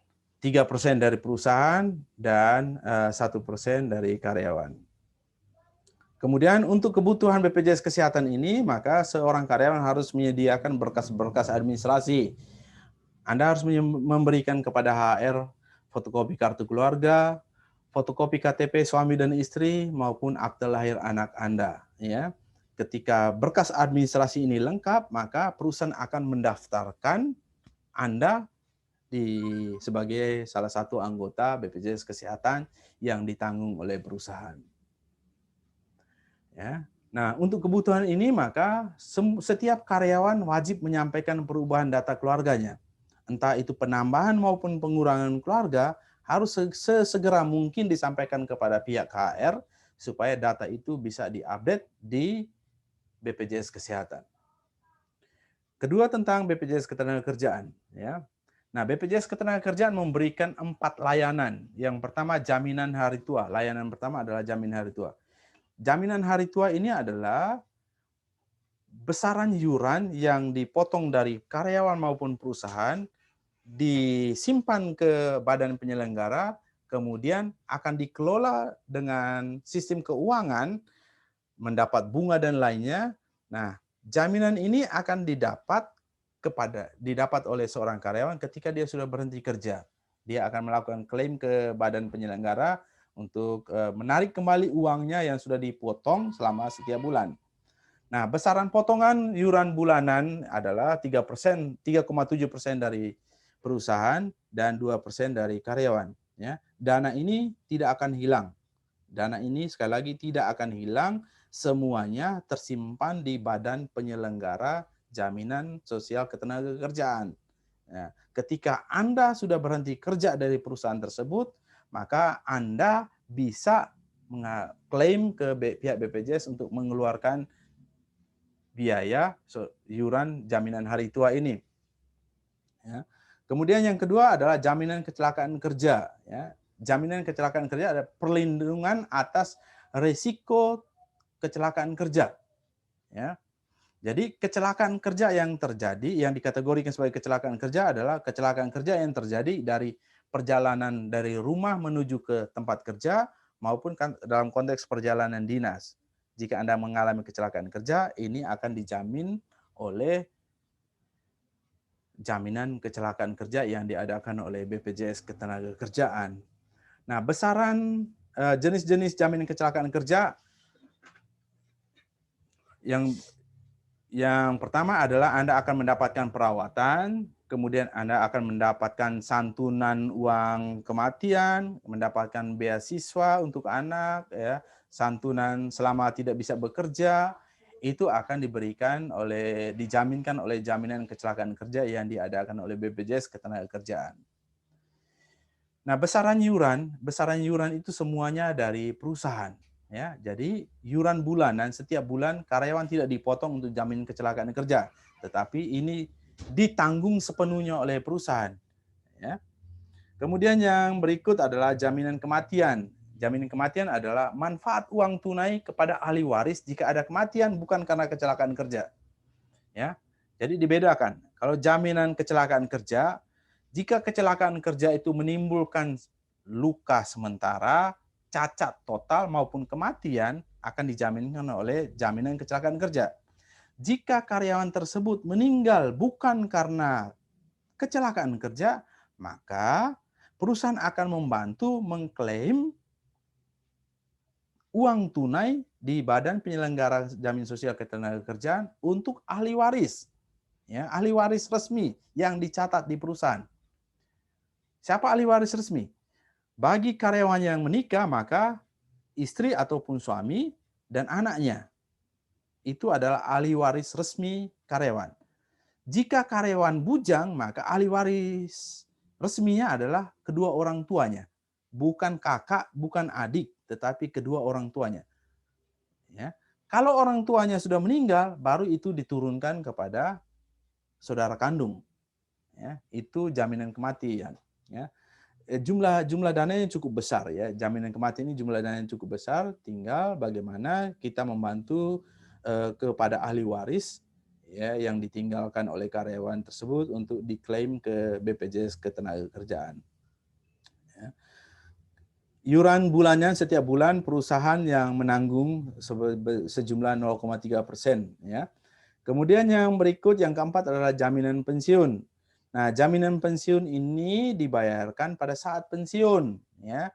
Nah, saat ini usia pensiun itu adalah 57 tahun. 57 tahun Anda pensiun, Anda akan bisa mengklaim. Jadi sepanjang karyawan itu masih ketika dia bekerja masih dalam sebelum usia pensiun, maka setiap bulan Anda akan dipotong juga. Tapi jika sudah bekerja usia 58 tahun masih bekerja, maka jaminan pensiun tidak akan ditagihkan kepada Anda. Nah, besaran iuran itu 3% itu 2% dari karyawan dan 1% dari 2% dari perusahaan dan 1% dari karyawan. Ya. Semua dana-dana ini tidak akan hilang. Ya. Dana ini entah JHT maupun jaminan pensiun Anda akan dapatkan pada saat Anda sudah berhenti kerja. Ya. Nah, saat ini juga sebenarnya BPJS Ketenagakerjaan itu membuka layanan tambahan, yakni perumahan. Tapi ini belum diundangkan, belum masuk dalam aturan resmi yang harus didapatkan oleh seorang karyawan. Ya. Oke, itu tentang BPJS Ketenagakerjaan. Kita masuk dalam pemotongan upah. Ya. Tentunya dalam 1 bulan ada tiba-tiba bisa mendapatkan potongan. Kok gaji saya mendapatkan potongan pajak sekian-sekian? Karena secara undang-undang secara peraturan perusahaan pun mewajibkan ada pemotongan upah. Pertama tentang bicara soal pajak penghasilan, ya, PPh 21.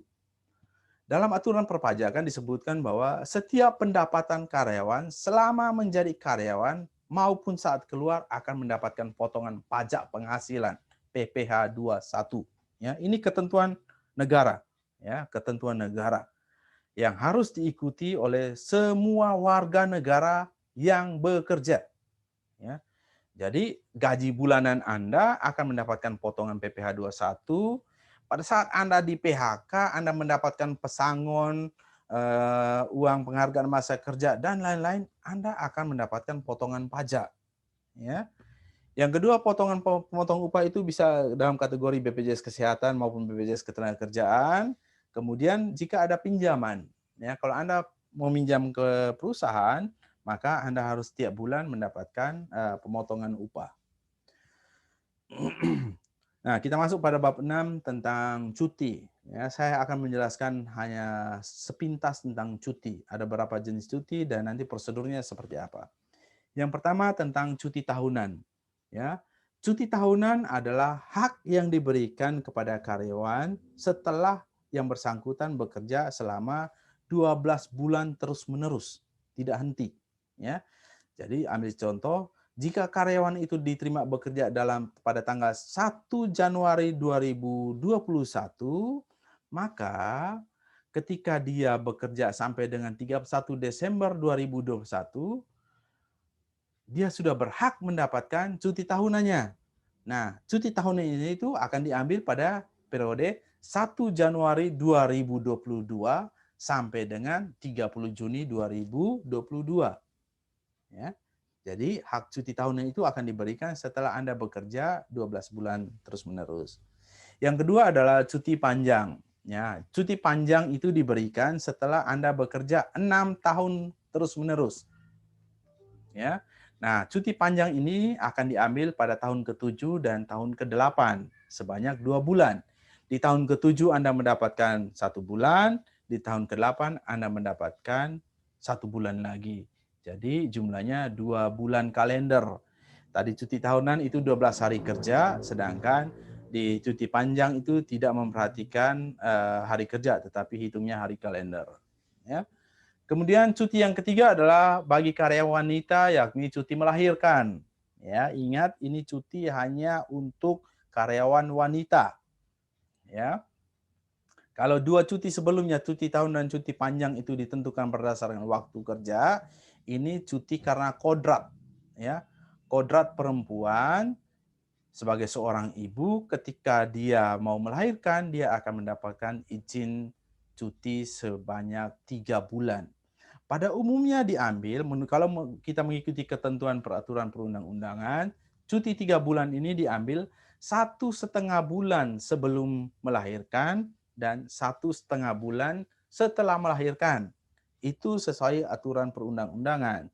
Tetapi umumnya yang terjadi saat ini adalah karyawan wanita tetap bekerja 1 minggu sebelum melahirkan, yang bersangkutan minta cuti. Ya. Sampai saat ini perusahaan masih mengizinkan terjadi seperti itu.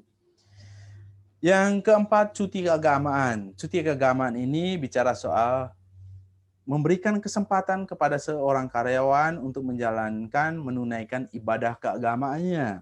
Ya, ambil contoh, jika teman-teman Muslim mau menunaikan ibadah haji, maka karyawan akan diberikan cuti keagamaan.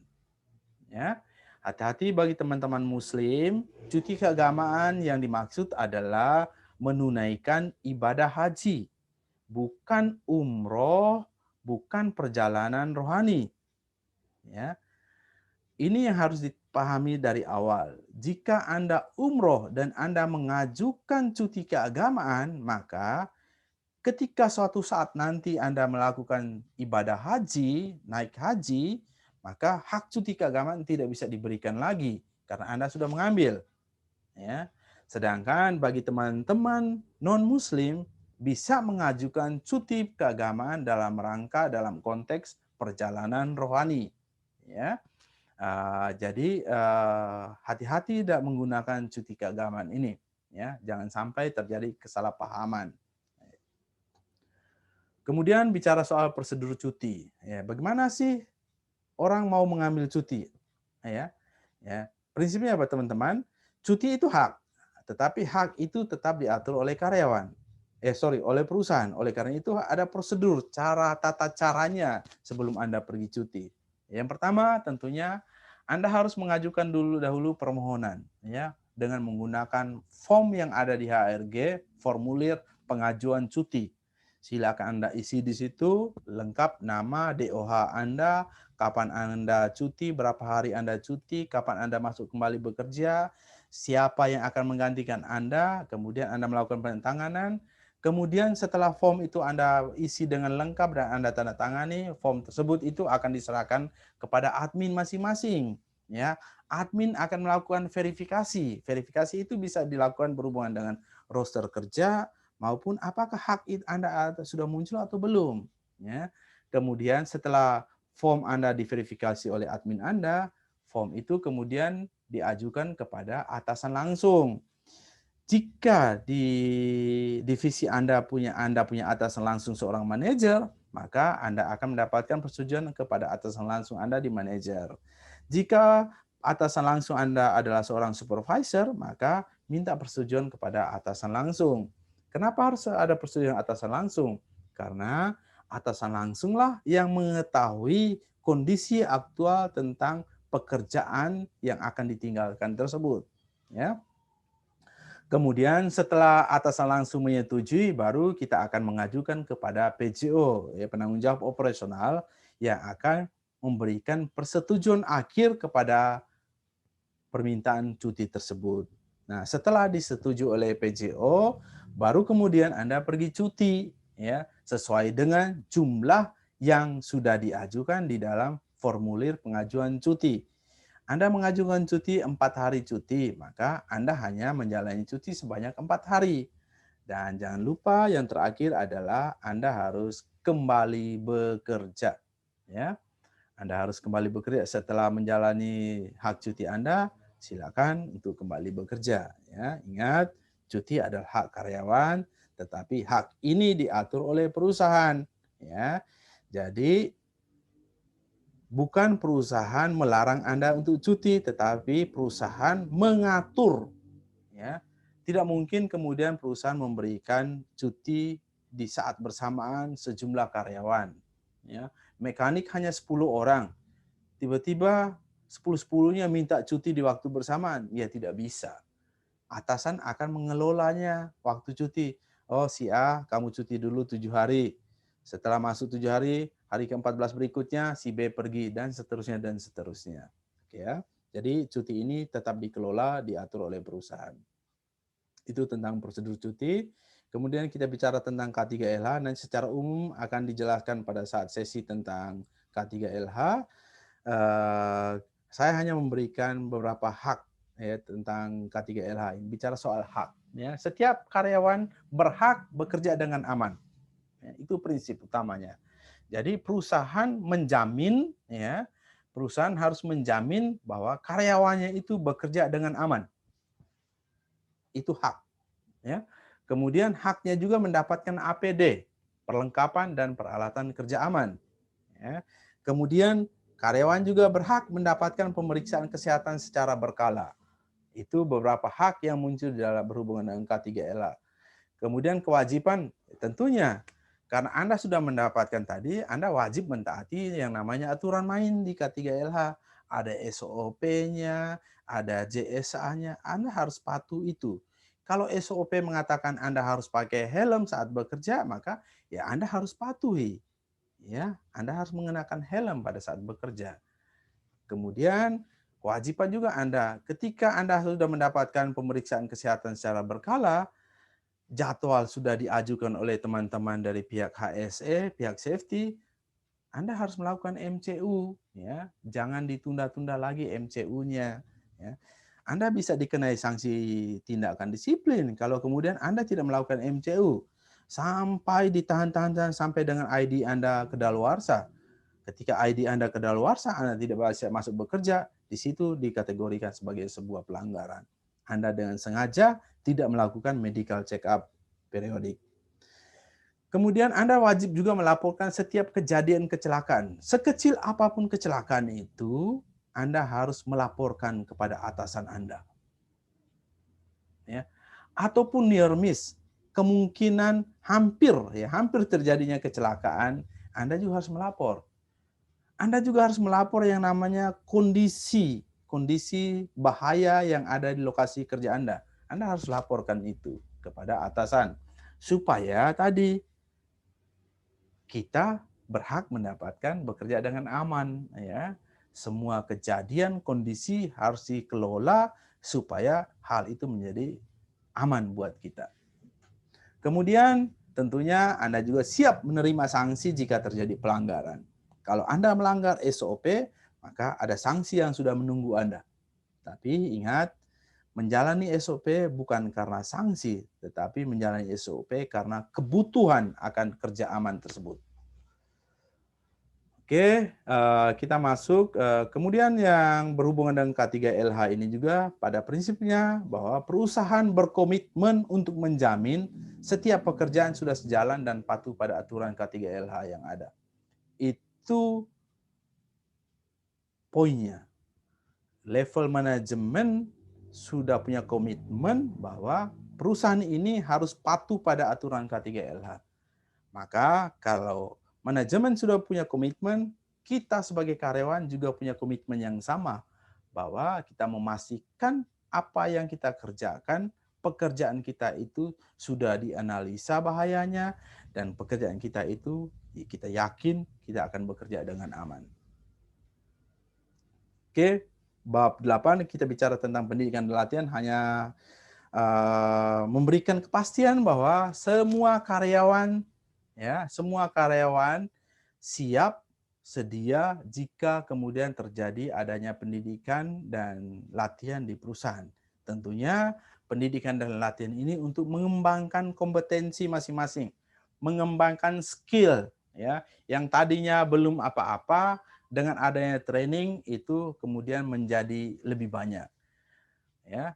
Jadi saat ini perusahaan hanya masih fokus pada pemenuhan sertifikasi yang dipersyaratkan oleh aturan perundang-undangan maupun dari aturan K3LH. Ya.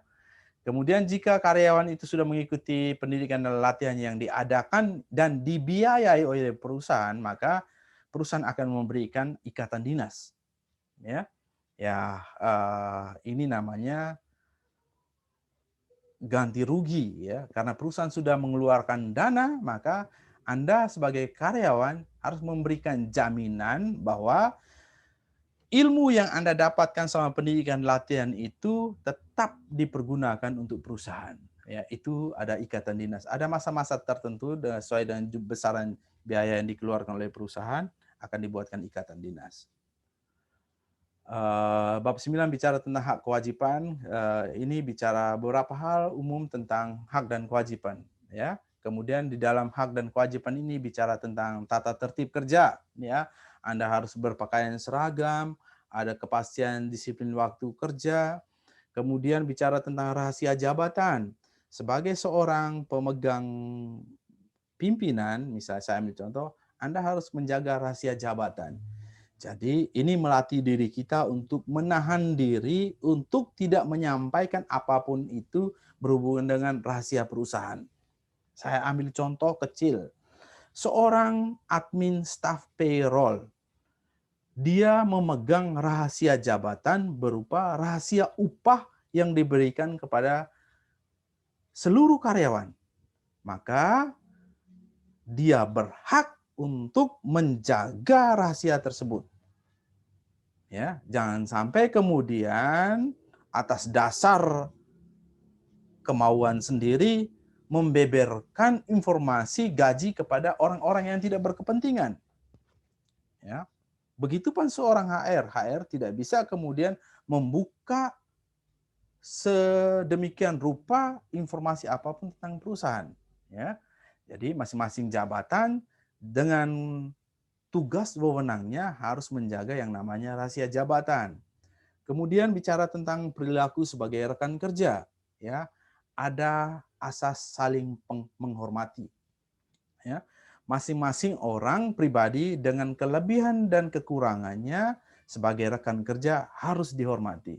Ya, entah itu sesama rekan kerja satu level maupun rekan kerja atasan dan bawahan. Masing-masing orang harus saling menghormati. Yang berikut bicara soal menjaga nama baik.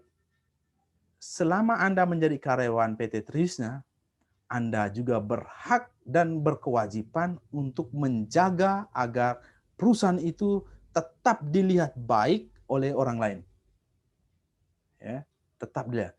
Hati-hati teman-teman, ini bisa menjadi bumerang buat para mantan karyawan. Ya, Anda ketika sudah jadi mantan karyawan, jangan kemudian menjelek-jelekkan perusahaan Anda sebelumnya. Itu namanya merusak tempat tinggal Anda sendiri. Ya, itu jadi kita berkewajiban untuk menjaga nama baik perusahaan. Yang berikut bicara soal perilaku asusila, narkotika, obat terlarang, alkohol, judi dan merokok. Ya, perusahaan tidak mengizinkan orang melakukan tindakan asusila, ya, sesuai dengan norma kesusilaan di lokasi kerja. Ya. Perusahaan juga tidak mengizinkan seseorang menjadi pemakai dan pengedar narkotika maupun obat-obatan terlarang. Perusahaan juga tidak mengizinkan seseorang bekerja dalam pengaruh alkohol. Perusahaan juga melarang seorang karyawan untuk melakukan judi, ya, judi kartu, judi togel, atau apapun jenis judi di selama Anda bekerja. Ya. Dan perusahaan juga saat ini melarang orang untuk merokok pada jam kerja. Ya. Saat ini perusahaan melarang orang untuk merokok pada jam kerja di lokasi-lokasi kerja perusahaan. Anda perokok berat, maka pastikan Anda merokok di luar jam kerja. Ya, sekali lagi saya katakan, jika Anda mau merokok, maka Anda harus merokok di luar jam kerja dan di luar lokasi kerja perusahaan. Oke. Yang berikutnya bicara soal melakukan pencatatan dan data perusahaan dan pelaporan. Ya, kemudian kita juga berkewajiban untuk jika seorang karyawan mengalami perubahan data pribadi, data keluarganya, maka harus juga segera memberikan laporan kepada perusahaan supaya ada update data di database perusahaan. Kemudian bicara soal pelanggaran dan tindakan disiplin. Ya. Nah, tindakan disiplin di perusahaan kita ini saat ini terkenal ada berapa ya? Ada teguran lisan dalam bentuk konseling, kemudian ada teguran tertulis dalam bentuk surat peringatan, dan ada PHK maupun skorsing. Kita akan lihat satu persatu. Yang pertama, teguran lisan, ya. Nah, teguran lisan itu bisa secara lisan disampaikan, tetapi bisa juga tercatat, ya. Catatan pertama biasanya yang paling muncul adalah di masing-masing atasan, ya.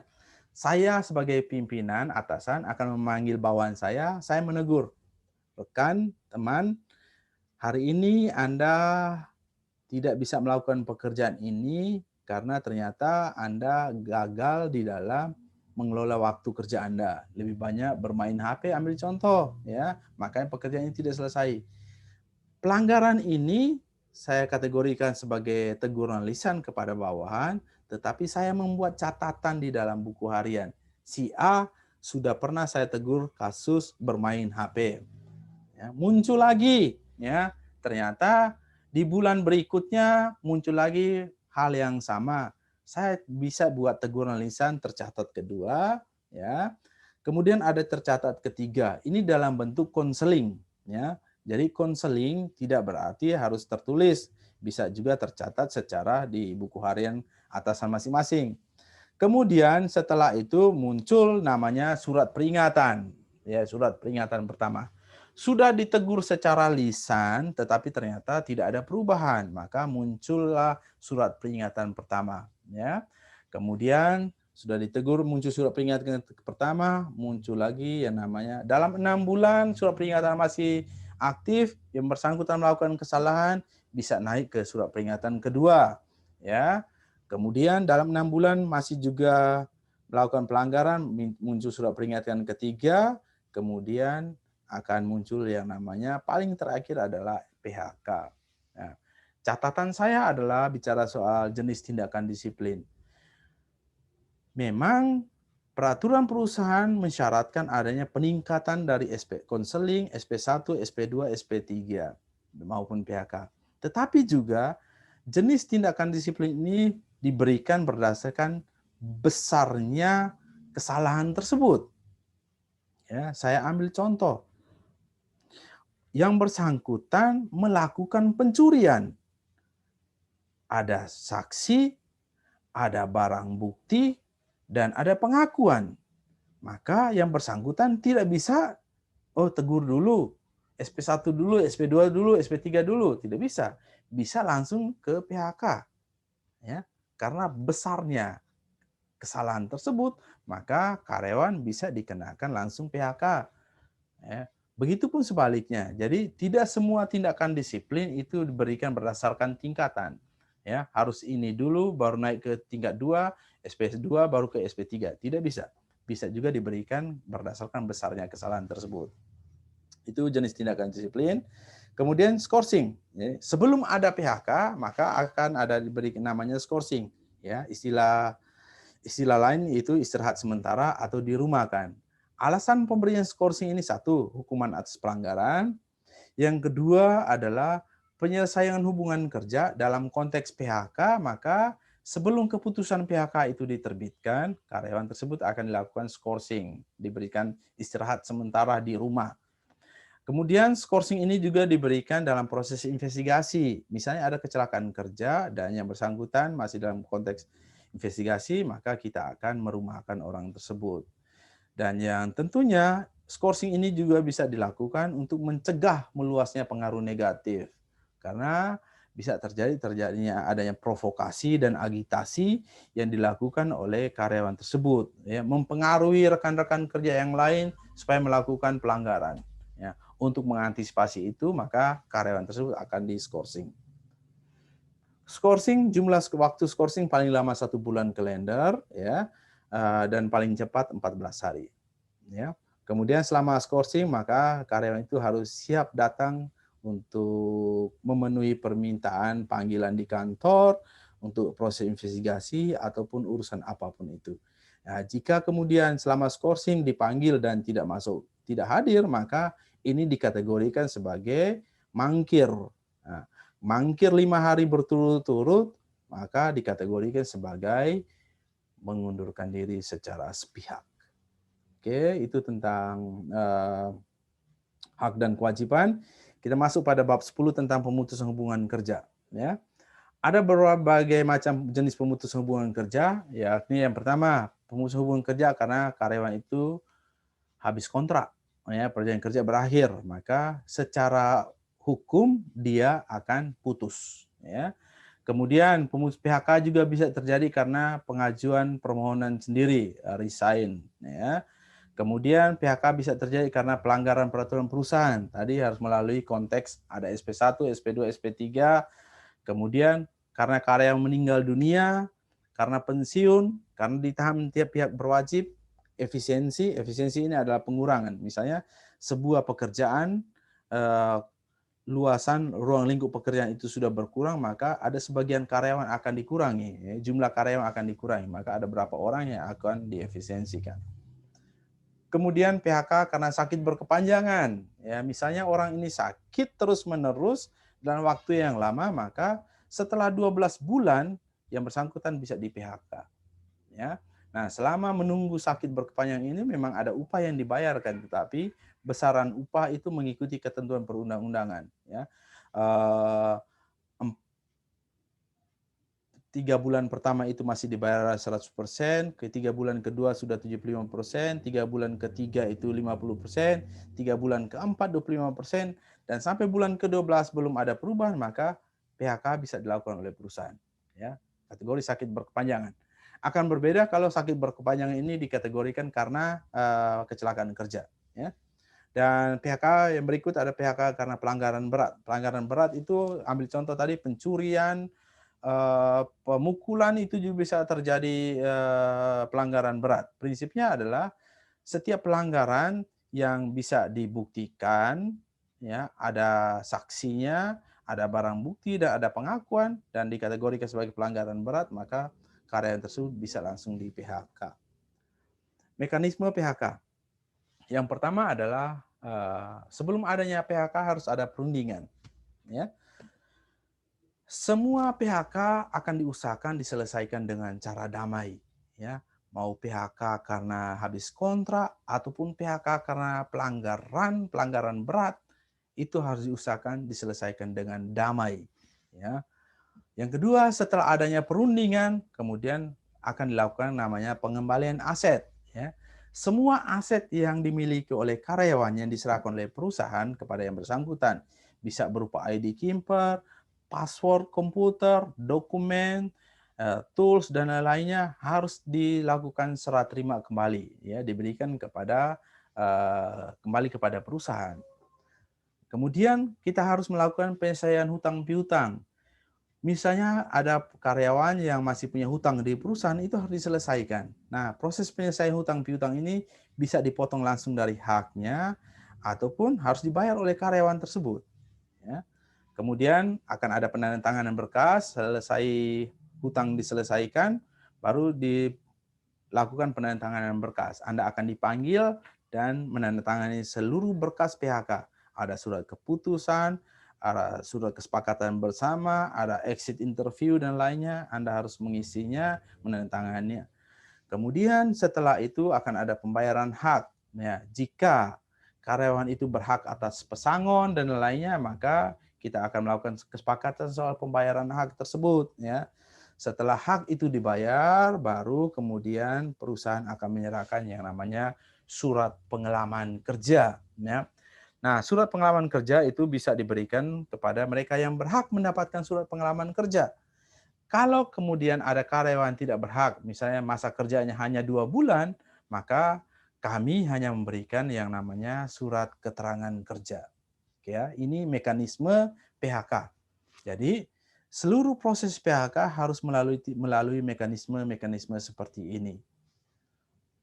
Kemudian kita masuk dalam poin terakhir, yakni ada beberapa aturan pemberi kerja, dalam hal ini pihak ITTS yang menjadi salah satu kontraktor pihak IMIP, ya, harus kemudian dipatuhi oleh karyawan yang nantinya akan bekerja di lokasi Morowali. Ya, saya tegaskan, aturan ini hanya diberlakukan di lokasi Morowali. Ya. Tetapi untuk lokasi-lokasi yang lain, selama perusahaan bekerja sama dengan pihak pemberi kerja yang lain, maka tetap prinsipnya adalah kita akan mengikuti aturan pihak pemberi kerja. Jika KPC mengharuskan karyawan mematuhi 12 aturan baku, maka sebagai seorang karyawan PT Trisna yang bekerja di lokasi PT Kaltim Prima Coal, kita juga harus mematuhi 12 aturan baku tersebut. Nah, begitupun sebaliknya. Sebagai karyawan Triwisna yang bekerja di lokasinya Morowali, dalam hal ini PT IMIP, maka Anda harus mematuhi beberapa aturan ini.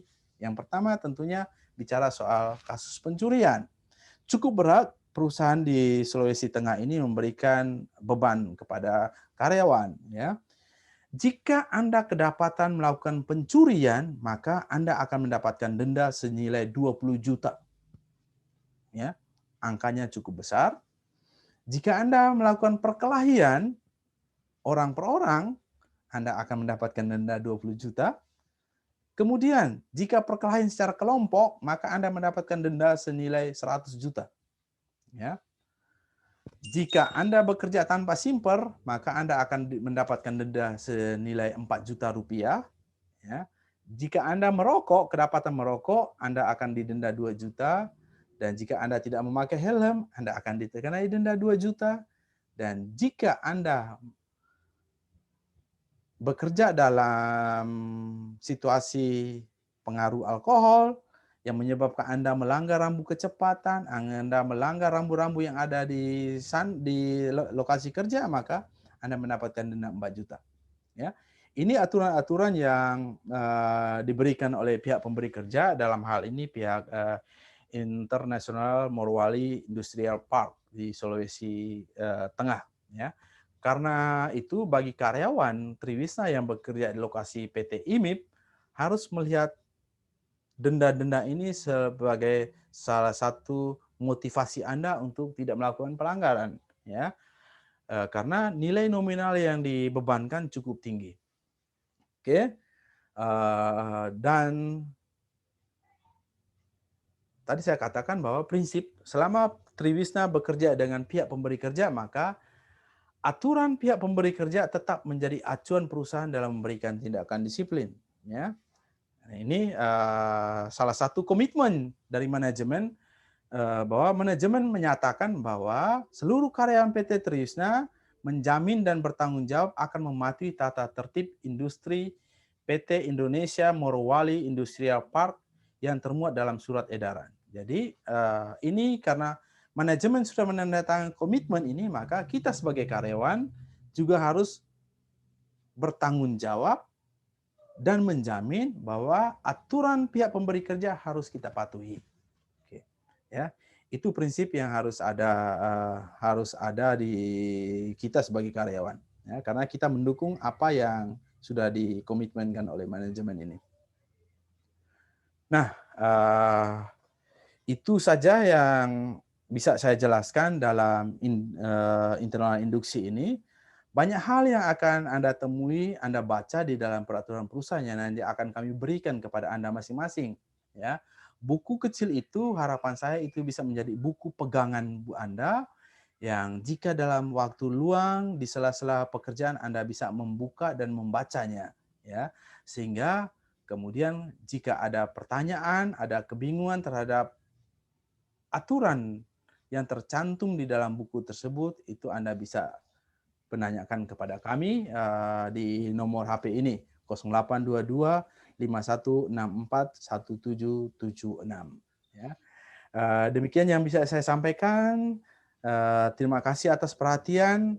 Sekali lagi saya pesan kalau Anda mau bergabung dengan Triwisna maka Anda harus siap mematuhi aturan-aturan yang sudah tercantum di dalam buku peraturan perusahaan tersebut.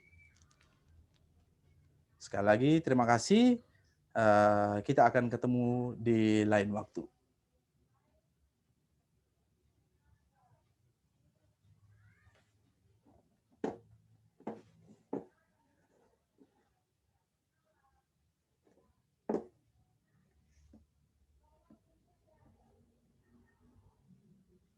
Oke.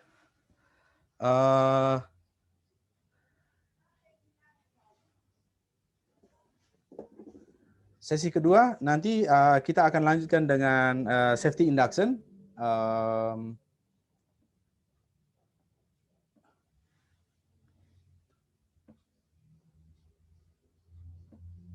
Nisa?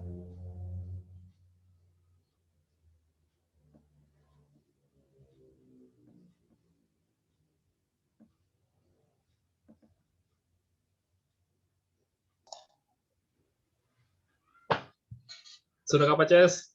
Oke, siap. Clear. Lama juga. Orang pada tiduran semua. Iyalah. Saya sudah bilang 54 slide. Saya stop rekam Ya. ya. Ya. Ini kan direkam di laptop saya nih. Ya. Nanti di situ. Oke, ambil di situ nanti datanya. Oke, siap.